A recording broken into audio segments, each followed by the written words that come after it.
Comprei um carro novo para minha mãe, mas ela deu de presente para meu irmão. O que fiz depois? Meu nome é Fabiana. Tenho 27 anos. E, até pouco tempo atrás, achava que conhecia o significado da palavra amor. Vivia repetindo para mim mesma que amar era dar tudo de si, mesmo quando não sobrava nada. Que amar era colocar os outros em primeiro lugar, sempre. Que amar era engolir a própria voz quando ela tentava gritar por justiça. Hoje, sentada na varanda do meu apartamento no Rio de Janeiro, observando o movimento da rua lá embaixo, percebo como eu estava enganada. Mas vou começar pelo começo, porque essa história não é só minha. É de qualquer filha que já se sentiu invisível na própria família. Cresci em Campinas, numa casa pequena de 3 quartos na Vila Industrial. Minha mãe, Dona Elza, nos criou praticamente sozinha depois que meu pai decidiu que ser responsável por uma família não era para ele. Eu tinha 10 anos quando ele sumiu, levando apenas uma mala e deixando para trás 2 crianças e uma mulher que não sabia como ia pagar o aluguel do mês seguinte. Foi aí que eu aprendi, bem cedo, que existem pessoas que ficam e pessoas que fogem. E eu decidi que seria do tipo que fica. Meu irmão Caio era apenas um bebê chorão de 2 anos quando nosso pai foi embora. Talvez por isso minha mãe sempre teve um carinho especial por ele. Como se precisasse compensar a ausência paterna com o dobro de atenção materna. Ou talvez fosse porque, no fundo, ela via nele os olhos claros e o sorriso torto do homem que a abandonou. Enquanto Caio crescia sendo mimado e protegido de qualquer responsabilidade, eu me tornava a filha que não dava trabalho. A que tirava notas boas na escola, a que ajudava nas tarefas de casa, a que nunca reclamava quando tinha que dividir meu lanche com o irmão porque ele havia esquecido o dele em casa. Novamente. Aos 16 anos, comecei a trabalhar como menor aprendiz numa loja de roupas do centro. Minha mãe disse que o dinheiro seria para minhas próprias coisas, roupas, material escolar, essas coisas de adolescente. Mas toda semana eu via ela contando e recontando as notas na carteira, franzindo a testa enquanto calculava se daria para comprar carne no fim de semana.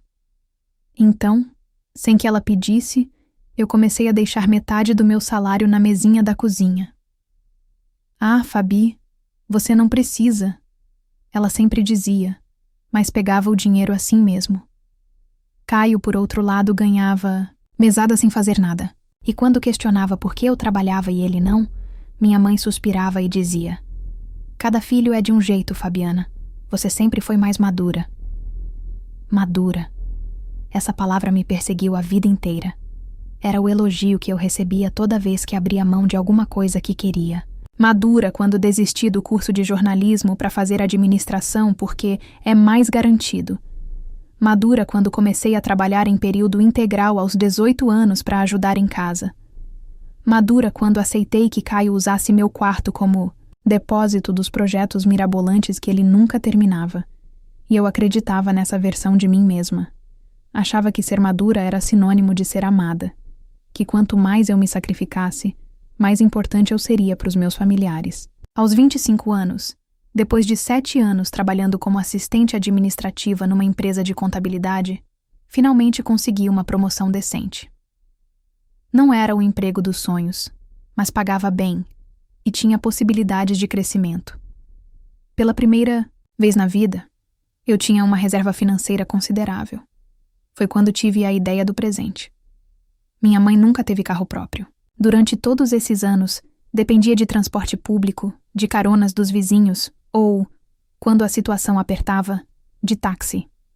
Eu a via carregando sacolas pesadas do mercado, esperando o ônibus na chuva, chegando atrasada nos compromissos, porque o transporte público de Campinas não é lá essas coisas. Então decidi. Ia comprar um carro para ela. Não um usado qualquer, mas um carro novo, cheiroso, que fosse o orgulho dela. Gastei meses pesquisando modelos, comparando preços, negociando com concessionárias. Escolhi um Onix vermelho, cor que eu sabia que ela adorava, e consegui um financiamento que cabia no meu orçamento. A surpresa seria no aniversário dela, em outubro. Passei semanas planejando cada detalhe. Como ia entregar a chave, onde estacionaria o carro, que desculpa daria para ela sair de casa e ver o presente na garagem.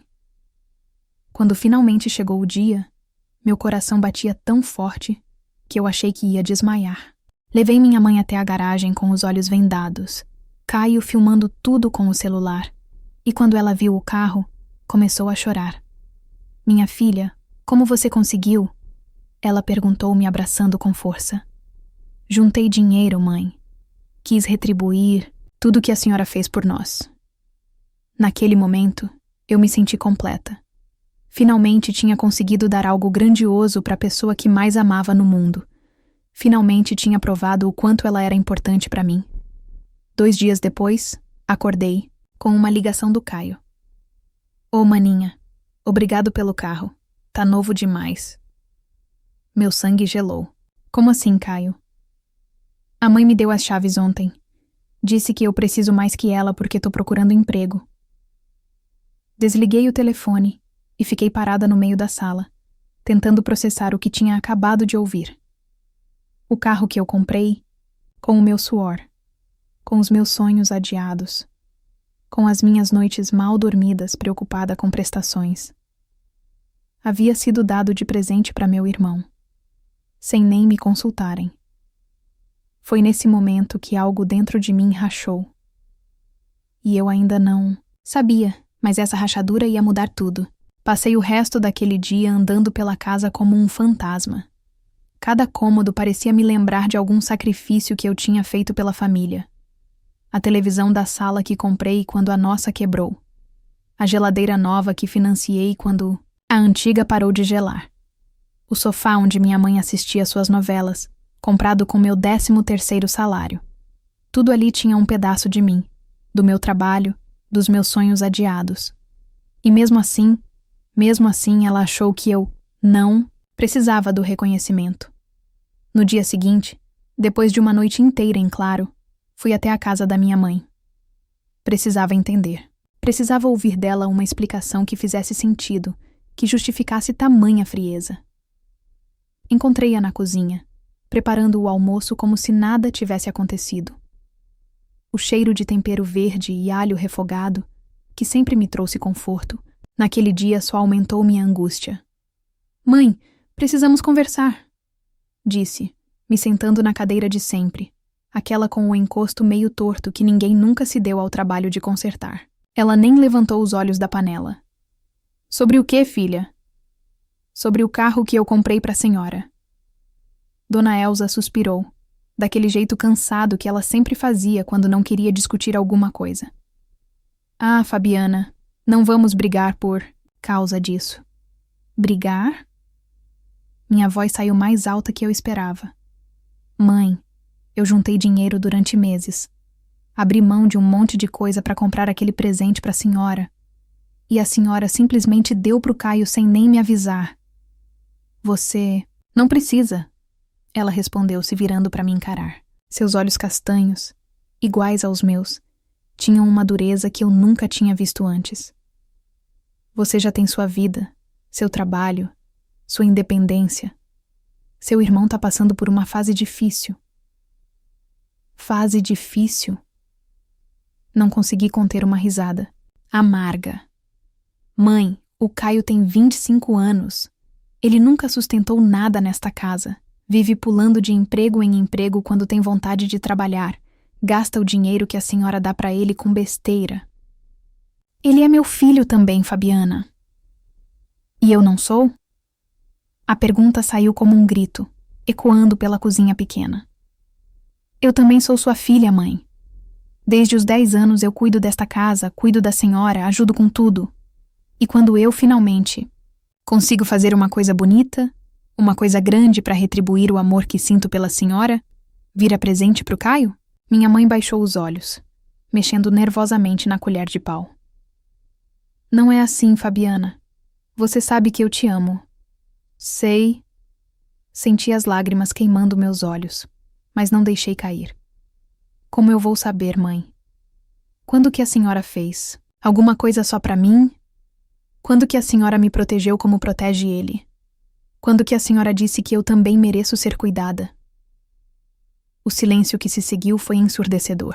Só o barulho do feijão fervendo na panela e o tic-tac do relógio da parede. Você sempre foi mais forte, ela murmurou finalmente. Mais responsável. Nunca precisou que eu me preocupasse com você. E foi nessa frase que eu entendi tudo.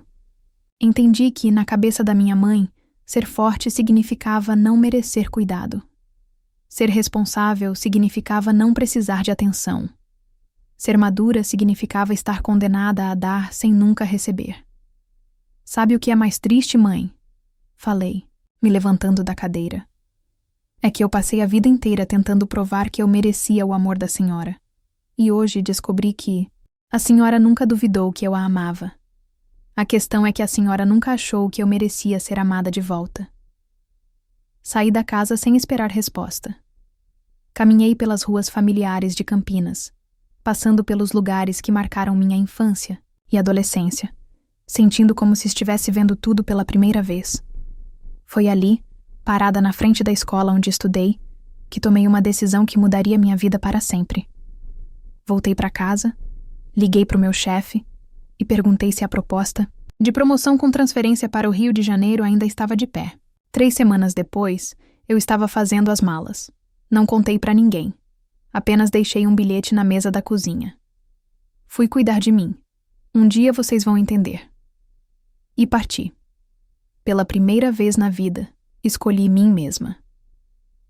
O Rio de Janeiro me recebeu com um calor úmido que grudava na pele e um trânsito que fazia Campinas parecer uma cidade fantasma. Meu novo apartamento ficava em Copacabana, num prédio antigo a 3 quadras da praia. Era pequeno, um quarto e sala, mas era meu, completamente meu. Nos primeiros dias, senti um vazio estranho no peito. Não era saudade exatamente. Era a sensação estranha de não ter ninguém para cuidar, nenhum problema familiar para resolver, nenhuma conta alheia para me preocupar. Pela primeira vez em 17 anos, minha agenda só tinha compromissos meus. O trabalho na filial carioca da empresa era mais desafiador. Como coordenadora administrativa, eu tinha uma equipe de 5 pessoas sob minha responsabilidade e projetos, que exigiam muito mais de mim intelectualmente. Descobri que eu era boa nisso, tomar decisões, liderar, organizar. Descobri que quando não estava emocionalmente exausta de cuidar de todo mundo, eu tinha energia para crescer profissionalmente. Foi durante minha 2ª semana no Rio que conheci Marina. Ela trabalhava no departamento de marketing e tinha essa energia contagiante que fazia qualquer ambiente ficar mais leve. Cabelos cacheados sempre presos num coque meio bagunçado, óculos, de grau vermelho e uma risada que se ouvia do outro lado do escritório. Você é a nova coordenadora de Campinas, né? Ela perguntou, aparecendo na minha mesa com 2 cafés na mão. Imagino como deve ser difícil se adaptar aqui no Rio. Aceita um cafezinho? Era a primeira vez em muito tempo que alguém se preocupava, comigo sem querer nada em troca. Marina se tornou minha primeira amiga de verdade. Não só colega de trabalho, mas uma pessoa que genuinamente se importava com meu bem-estar. Ela me mostrou os melhores lugares para almoçar perto do escritório, me levou para conhecer Santa Teresa nos fins de semana e, mais importante, me ensinou que era normal colocar minhas necessidades em primeiro lugar. Gente, Fabi, você não precisa se justificar por não querer sair hoje, ela dizia quando eu cancelava algum programa porque estava cansada. Descansar também é autocuidado. Autocuidado. Outra palavra que eu estava aprendendo a conhecer. Foram 3 meses de silêncio absoluto de Campinas. Não liguei, não mandei mensagem, não perguntei como estavam.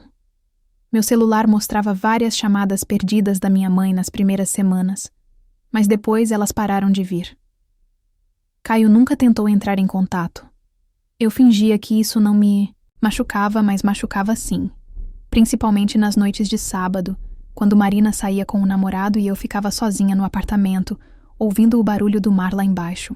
Nesses momentos eu me perguntava se estava fazendo a coisa certa, se não era só orgulho ferido, se minha família não estava com saudade de mim. Foi numa dessas noites que decidi fazer algo que nunca tinha feito na vida. Comprei um carro, para mim. Não era nada luxuoso. Um Fit usado, mas em bom estado. Branco, econômico, perfeito para quem estava aprendendo a dirigir nas ruas malucas do Rio. Quando peguei as chaves na concessionária e me vi no retrovisor, sorri pela primeira vez desde que saí de Campinas. "Este é meu", falei para minha imagem refletida. "Ninguém vai me dar para outra pessoa." Comecei a explorar a cidade nos fins de semana. Fui ao Cristo Redentor como turista, comi açaí na praia, visitei museus, assisti ao pôr do sol no Arpoador, descobri que gostava de fotografia e comecei a registrar esses momentos só meus. Cada foto era uma pequena prova de que eu existia além dos outros, de que eu tinha gostos, vontades, sonhos próprios. Marina percebeu a mudança em mim. "Você tá diferente, sabe? Mais leve." E era verdade. Mesmo com a dor da separação familiar, eu estava descobrindo quem era Fabiana quando não estava sendo filha, irmã, cuidadora.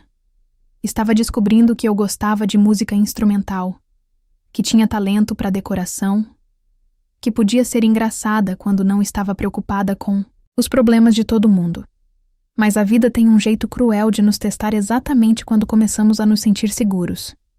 Era uma sexta-feira de março quando meu telefone tocou às 7 da manhã. O nome Mãe piscava na tela, e meu coração disparou. 6 meses de silêncio, e ela estava ligando bem cedo. Isso só podia significar uma coisa. Atendi com as mãos tremendo. "Fabiana." A voz da minha mãe estava quebrada, cheia de lágrimas. "Preciso da sua ajuda." Meu primeiro instinto foi o de sempre. "O que aconteceu, mãe? O que posso fazer?" Mas dessa vez, algo me fez pausar. Respirei fundo antes de falar. "Me conta o que houve." Entre soluços e palavras atropeladas, ela me contou. Caio tinha batido o carro. Meu carro, que ela tinha dado para ele. Estava voltando de uma festa na madrugada anterior, bêbado, quando perdeu o controle na rodovia Anhanguera. Felizmente, não tinha ferido ninguém, nem a ele mesmo, mas o carro estava destruído. Uma perda total. A polícia disse que ele vai responder por dirigir embriagado. Minha mãe continuou, a voz trêmula. "Ele pode perder a carteira, Fabiana.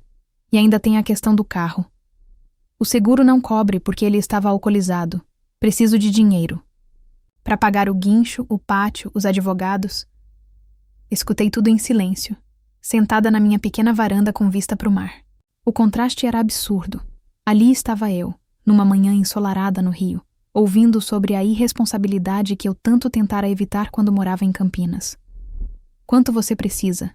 perguntei, e imediatamente me arrependi. Era a pergunta automática.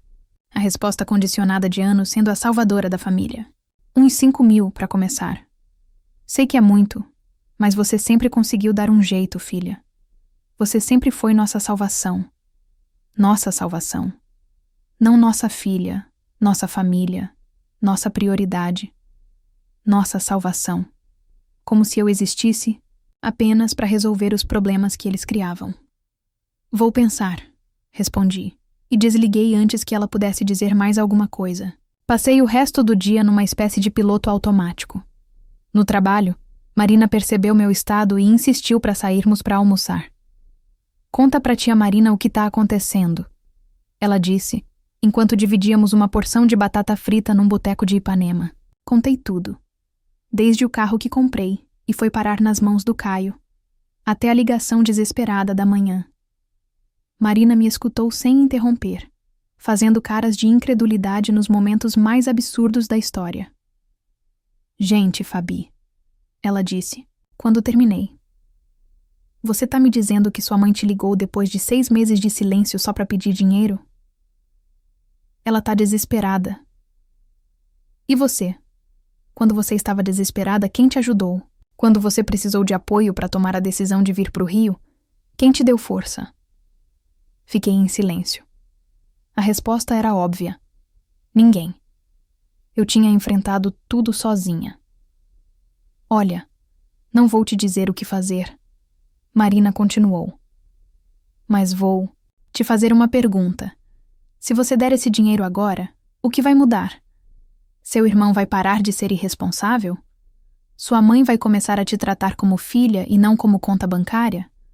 Ou vocês vão voltar para o mesmo ciclo de sempre? À noite, sozinha no meu apartamento, fiquei olhando para a foto que tinha na mesinha de centro. Era da última vez que estivemos juntas, minha mãe, Caio e eu, no aniversário dela, quando entreguei as chaves do carro. Todos sorridentes. Eu, orgulhosa por ter conseguido dar aquele presente. Minha mãe, emocionada. Caio, já interessado, nas chaves que logo estariam em suas mãos. Peguei meu celular e comecei a digitar uma mensagem várias vezes. Mãe, vou transferir o dinheiro. Apaguei. Mãe, sinto muito, mas não posso ajudar. Apaguei. Mãe, vamos conversar pessoalmente. Apaguei. Na verdade, não era sobre o dinheiro. Eu tinha 5.000 reais na poupança. Podia ajudar sem comprometer minha estabilidade financeira. A questão era outra. Se eu ajudasse agora, estaria validando anos de desrespeito. Estaria dizendo que estava tudo bem me usarem como plano B, que estava tudo bem me ignorarem até precisarem de algo. Olhei pela janela e vi o mar escuro da noite, as luzes dos prédios se refletindo na água. Pensei em tudo que tinha construído nesses 6 meses. Minha carreira, minha independência, minha paz de espírito, minha autoestima. Pensei na Fabiana que eu era antes. Sempre disponível, sempre disposta a resolver os problemas dos outros, sempre colocando suas necessidades em último lugar. E pensei na Fabiana, que eu estava me tornando, uma mulher que sabia dizer não, que se valorizava, que entendia que amor verdadeiro não é permitir que os outros te usem. Era 3 da manhã quando finalmente peguei o telefone e liguei de volta. Mãe, disse, quando ela atendeu, a voz sonolenta e esperançosa. Sinto muito pelo que aconteceu com o Caio. Espero que ele aprenda com isso, mas não vou poder ajudar financeiramente. O silêncio do outro lado da linha foi mais alto que qualquer grito. Como assim, Fabiana? Você não pode fazer isso com sua família.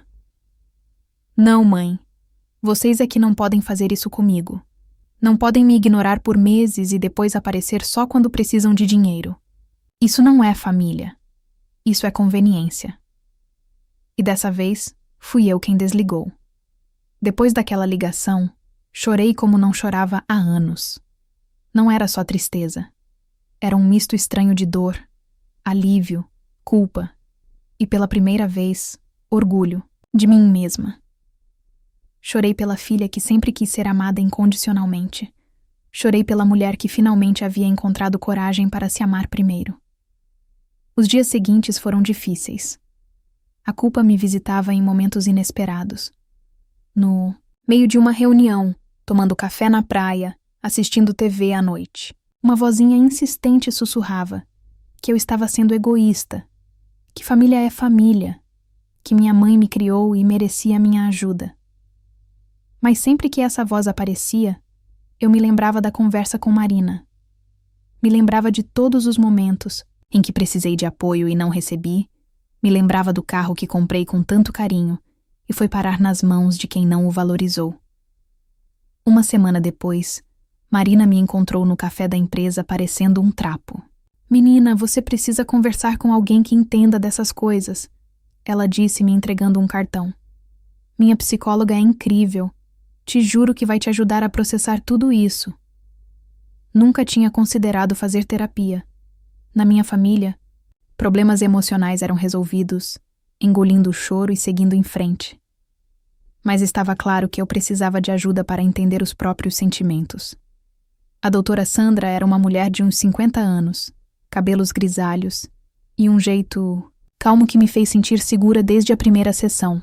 Durante 3 meses, conversamos sobre padrões familiares, sobre o que é amor saudável e amor tóxico, sobre a diferença entre ajudar e permitir comportamentos destrutivos.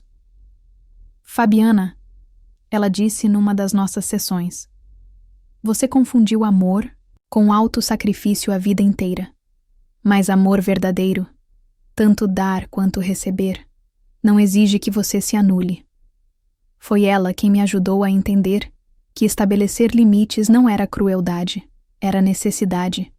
Que dizer não para comportamentos, Abusivos era, na verdade, um ato de amor, tanto por mim quanto por quem eu estava protegendo das consequências de suas escolhas. 6 meses se passaram desde a ligação desesperada da minha mãe. Minha vida no Rio havia se estabilizado de uma forma que eu nunca pensei ser possível. No trabalho, recebi uma nova promoção e agora coordenava 2 departamentos. Comprei móveis novos para o apartamento, aprendi a cozinhar pratos que sempre quis experimentar, matriculei-me num curso de fotografia aos sábados. Pela primeira vez na vida, eu tinha uma rotina que girava ao meu redor. E não me sentia culpada por isso. Marina e eu nos tornamos amigas inseparáveis. Ela me apresentou ao seu grupo de amigos, pessoas que me acolheram sem querer nada em troca, que se interessavam genuinamente pelo que eu tinha a dizer, que comemoravam minhas conquistas como se fossem suas. Você percebe como mudou? Marina me disse numa das nossas caminhadas na praia. Quando te conheci, você parecia estar sempre pedindo desculpas por existir. Agora você tem essa energia, não sei, de alguém que sabe o próprio valor. E era verdade. Quando me olhava no espelho, via uma mulher diferente. Os ombros não estavam mais curvados pelo peso de responsabilidades que não eram minhas. Os olhos não tinham mais aquela tristeza constante de quem se sente invisível. Eu sorria mais, ria mais, vivia mais. Foi numa tarde de domingo, enquanto editava algumas fotos que havia tirado no Jardim Botânico, que recebi uma mensagem inesperada. Era do Caio. Fabi, sei que você não quer falar com a gente, mas queria que soubesse que a mãe não está bem. Ela anda muito triste desde que você foi embora. Talvez seja a hora de vocês conversarem. Olhei para a mensagem por um longo tempo. Senti uma pontada de dor no peito, sim, mas não era mais aquela dor desesperada de antes. Era uma dor mais madura, mais consciente. Respondi. Caio, sinto muito que a mãe esteja triste. Quando ela estiver pronta para me tratar como filha, e não como solucionadora de problemas, estarei aqui. E continuei editando minhas fotos. Hoje, 1 ano depois da minha mudança para o Rio, posso dizer que encontrei algo que procurei a vida inteira sem saber. A mim mesma. Descobri que posso amar minha família à distância, sem me deixar consumir pelos dramas deles. Descobri que cuidar de mim não é egoísmo, é sobrevivência. Às vezes ainda sinto falta da sensação de ser necessária, da adrenalina de resolver problemas alheios, mas aprendi que essa falta fazia parte do vício de ser indispensável e, como todo vício, precisa ser combatido diariamente. Se minha mãe um dia me ligar querendo realmente conversar, não pedir dinheiro, não tentar me convencer a voltar, mas conversar de verdade sobre nossa relação, estarei pronta. Mas será nos meus termos, com os meus limites, respeitando a mulher que me tornei. Porque aprendi a lição mais importante da minha vida. Se amar não é egoísmo, é necessidade. E eu, finalmente, sou necessária para mim mesma. Fim. Obrigada por assistir até o final. Você gostou da história?